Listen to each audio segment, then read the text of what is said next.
Hello viewers, welcome to என்ஐ செட்டி channel. இன்றைக்கி நாம் வீட்லேயே கரம் மசாலா எப்படி அரைக்கிறதுன்றது தான் பார்க்க போகிறோம். ஓகே, அதுக்கு தேவையான பொருள் என்னென்னு பார்த்தீங்கன்னா, 1 ஸ்பூன் மிளகு, 1 ஸ்பூன் சீரகம், 1 ஸ்பூன் ஏலக்காய், 1 ஸ்பூன் லவங்கம், அதுக்கப்புறம் ஒரு 3 ஸ்பூன் தனியா எடுத்துக்கோங்க. தனியா மட்டும் கொஞ்சம் 3 ஸ்பூனாக எடுத்துக்கோங்க.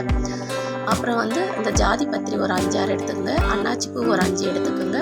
அப்புறம் சோம்பு 1 ஸ்பூன், அப்புறம் மராத்தி மொக்கு ஒரு 5-6, அப்புறம் கசகசா 1 ஸ்பூன்.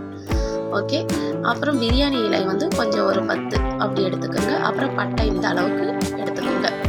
அவ்வளோதான். இப்போ இது எல்லாத்தையும் லைட்டாக நம்ம வறுத்து எடுக்க வேண்டியது. அடுப்பில் கடாயை வச்சுட்டு கடாய் சூடானதுக்கப்புறம் ஸ்லோவில் வச்சு எல்லாத்தையும் நல்லா வறுத்து எடுங்க. அதாவது எல்லா பொருளும் லைட்டாக சூடாகிற அளவுக்கு, அதான் நல்லா தொட்டால் எல்லா பொருளும் சூடாக இருக்கிற அளவுக்கு ஸ்லோலியே வச்சு பண்ணுங்கள். கடாய் சூடாகிற வரைக்கும் ஃபாஸ்ட்டில் வைங்க, அதுக்கப்புறம் ஸ்லோவில் வச்சு பண்ணுங்கள்.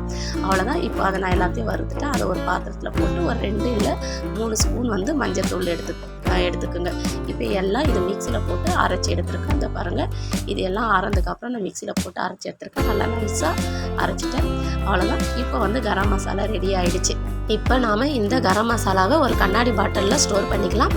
கண்ணாடி பாட்டிலில் ஸ்டோர் பண்ணி வச்சிங்கன்னா 6 மாதத்துக்கு மேலேயும் கெடாமல் பூச்சிலாம் பிடிக்காமல் ரொம்பவே நல்லாயிருக்கும்.